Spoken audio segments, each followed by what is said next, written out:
ভারত সরকার ইরানে আটকে পড়া ভারতীয় ছাত্রদের জন্য কোন দেশের কাছে সাহায্য চাইছে? পাকিস্তান কিভাবে নিজেকে ইসরায়েল ইরান সংঘাতে জড়িয়ে ফেলেছে? ডোনাল্ড ট্রাম্প ইসরায়েলের কোন অনুরোধ প্রত্যাখ্যান করেছিলেন, যার ফলে ইসরায়েল সমস্যার মূল উৎপাটন করতে পারেনি? এছাড়াও আরও অনেক গুরুত্বপূর্ণ খবর আসছে, যা মূলধারার সংবাদ চ্যানেলগুলোতেও পাওয়া যায় না। তাই এই ভিডিওটি শেষ পর্যন্ত দেখুন। ইরান ও ইসরায়েলের মধ্যে এই সংঘাত চতুর্থ দিনে পৌঁছেছে।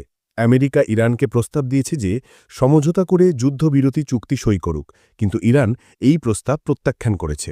কাতার ও ওমান বর্তমানে মধ্যস্থতাকারীর ভূমিকা পালন করছে এবং ইরান ও আমেরিকার মধ্যে বার্তা আদান প্রদান করছে।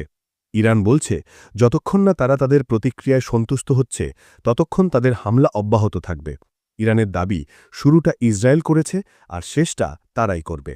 ডোনাল্ড ট্রাম্প প্রশাসনের একজন সিনিয়র কর্মকর্তা জানিয়েছেন, এবার ইসরায়েল ইরানের ওপর যে হামলা চালিয়েছিল তাতে ইরানের পারমাণবিক বিজ্ঞানী, শীর্ষ সামরিক ও গোয়েন্দা কমান্ডার এবং পারমাণবিক স্থাপনাগুলোকে লক্ষ্য করা হয়েছিল।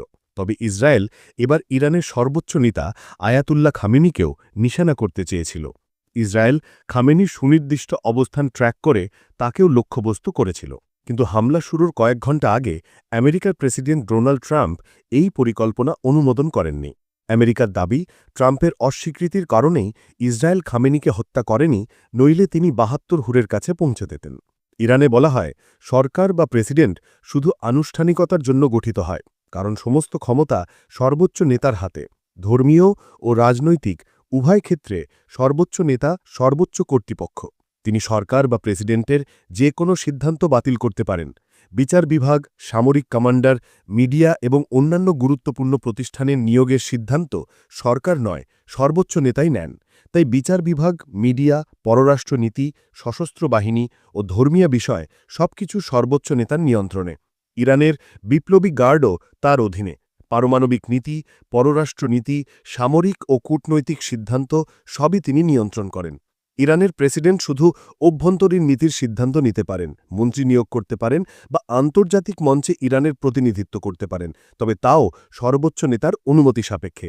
তাই বলা হয়, ইরানে প্রেসিডেন্ট থাকুক বা না থাকুক তাতে কিছু যায় আসে না, সর্বোচ্চ নেতার কথাই মুখ্য। আয়াতুল্লাহ খামেনি ১৯৮৯ সাল থেকে সর্বোচ্চ নেতার পদে আছেন এবং তখন থেকে ইরানে কট্টরপন্থা ও ইসরায়েলের বিরুদ্ধে ঘৃণা বাড়িয়েছেন।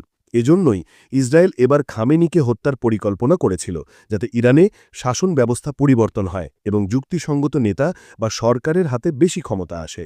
কিন্তু আমেরিকা এই পরিকল্পনা অনুমোদন না করায় ইসরায়েল পিছু হটে। পরবর্তী খবর ইরান, পাকিস্তান ও ইসরায়েল নিয়ে। এমন একটি তথ্য প্রকাশিত হয়েছে যা পাকিস্তানের রাতের ঘুম কেড়ে নিয়েছে। ইরান নিজের বিপদ ডেকে এনেছে এবং এখন পাকিস্তানকেও তাতে জড়িয়ে নিচ্ছে। রেফারেন্সের জন্য আপনার স্ক্রিনে আর্টিকেলের স্ক্রিনশট রয়েছে। ইরানের জাতীয় নিরাপত্তা পরিষদের সদস্য মোহসেন রেজাই গতকাল এক সাক্ষাৎকারে বলেছেন, পাকিস্তান ইরানের সরকার ও সর্বোচ্চ নেতার কাছে প্রতিশ্রুতি দিয়েছে যে ইসরায়েল যদি ইরানের ওপর পারমাণবিক মিসাইল দিয়ে হামলা করে তাহলে পাকিস্তান হস্তক্ষেপ করবে এবং ইসরায়েলের ওপর নিজের পারমাণবিক অস্ত্র ও মিসাইল নিক্ষেপ করবে। রেজাই বলেন, পাকিস্তান ইরানের প্রতিশোধ নেবে এবং ইরানের প্রতিরক্ষায় পারমাণবিক অস্ত্র ব্যবহার করবে। পাকিস্তান যখন ইসরায়েলের পারমাণবিক হামলার সময় হস্তক্ষেপ করবে বলে প্রতিশ্রুতি দিয়েছে, তাহলে প্রশ্ন ওঠে, তারা নিজেদের নিরাপত্তা রক্ষা করতে পারছে না, তাদের মিসাইল প্রতিরোধ ব্যবস্থার স্তর সবাই দেখেছে, অথচ তারা ইরানের প্রতিশোধের গ্যারেন্টি দিচ্ছে। এখন ইসরায়েল যখন জানতে পেরেছে যে পাকিস্তান ভবিষ্যতে তাদের উপর পারমাণবিক হামলা করতে পারে, তাহলে কি ইসরায়েল পাকিস্তানকে ছেড়ে দেবে? পরবর্তী খবর ভারতীয় ছাত্রদের নিয়ে। অনেকে এখন বুঝে গেছে যে ভবিষ্যতে তাদের সন্তানদের ইরানের মতো দেশে পড়তে পাঠাবেন না, কিন্তু যারা ভুল করেছেন তাদের জন্য ভারতীয় ছাত্রদের অভিভাবকরা ভারত সরকারের কাছে হাতজোড় করে অনুরোধ করছেন। ইরানে বর্তমানে ৪,০০০-এরও বেশি ভারতীয় আটকে আছেন, যাদের বেশিরভাগই চিকিৎসা শিক্ষার জন্য ইরানে গিয়েছিল। জম্মু কাশ্মীরের অভিভাবকদের ভিডিও ফুটেজে দেখা যাচ্ছে তারা কাঁদতে কাঁদতে প্রতিবাদ করছেন এবং প্রধানমন্ত্রী নরেন্দ্র মোদীর কাছে তাদের সন্তানদের নিরাপদে ভারতে ফিরিয়ে আনার অনুরোধ করছেন। তারা বলছেন, মোদী যদি এটা করেন তাহলে তারা সারা জীবন বিজেপি ও মোদীকে ভোট দেবেন। ভারত সরকার ইরানে আটকে পড়া ভারতীয় ছাত্র ও নাগরিকদের নিরাপদে উদ্ধারের পরিকল্পনা করছে। ভারতীয় দূতাবাস ইরানে থাকা ছাত্রদের সঙ্গে নিয়মিত যোগাযোগ রাখছে এবং যারা নিরাপদ স্থানে নেই বা যেখানে হামলার ঝুঁকি বেশি তাদের নিরাপদ স্থানে স্থানান্তর করছে। রিপোর্ট অনুযায়ী ভারত সরকার উদ্ধার অভিযানের প্রস্তুতি নিচ্ছে। এই অভিযানে ভারত সরাসরি ইরানে সামরিক পরিবহন বিমান বা বিশেষ ফ্লাইট পাঠাবে না, বরং ইউক্রেনের ক্ষেত্রে যেমন সড়কপথে ছাত্রদের প্রতিবেশী দেশে নিয়ে আসা হয়েছিল, ইরানেও তেমন করা হবে। রিপোর্ট অনুযায়ী ভারত আর্মেনিয়ার মাধ্যমে এই উদ্ধার অভিযান পরিচালনার পরিকল্পনা করছে। ভারতের পররাষ্ট্রমন্ত্রী জয়শঙ্কর আর্মেনিয়ার পররাষ্ট্রমন্ত্রী আরাতাত মিরজোয়ানের সঙ্গে টেলিফোনে কথোপকথন করেছেন। আর্মেনিয়ার সঙ্গে ভারতের ভালো সম্পর্ক আছে এবং ইরানের সঙ্গেও আর্মেনিয়ার সুসম্পর্ক ও সীমান্ত রয়েছে। ভারতীয় দূতাবাস ইরানে থাকা সব ছাত্র ও নাগরিকদের জন্য পরিবহনের ব্যবস্থা করবে। তাদের সড়কপথে ইরান আর্মেনিয়ার সীমান্তে নিয়ে যাওয়া হবে। আর্মেনিয়ায় প্রবেশের পর তাদের স্বাস্থ্য পরীক্ষা করা হবে, আবাসনের ব্যবস্থা করা হবে এবং ভারতীয় বিমানবাহিনীর পরিবহন বিমান বা বিশেষ ফ্লাইট তাদের ভারতে ফিরিয়ে আনবে। ৪,০০০-এরও বেশি মানুষ থাকায় একাধিক ফ্লাইট পরিচালনা করতে হবে এবং এই প্রক্রিয়া ১ বা ২ দিনে সম্পন্ন হবে না। ইউক্রেন ও রাশিয়ার ক্ষেত্রে যেমন মানবিক করিডোর তৈরি করা হয়েছিল, তেমনি ইসরায়েল ও ইরানের কাছে ভারতীয় ছাত্রদের পাশ করিয়ে আনার জন্য বলা হতে পারে। ভারত সরকার এই পরিকল্পনায় সময় নিচ্ছে, কারণ ছাত্রদের নিরাপত্তা নিশ্চিত করা সবচেয়ে গুরুত্বপূর্ণ।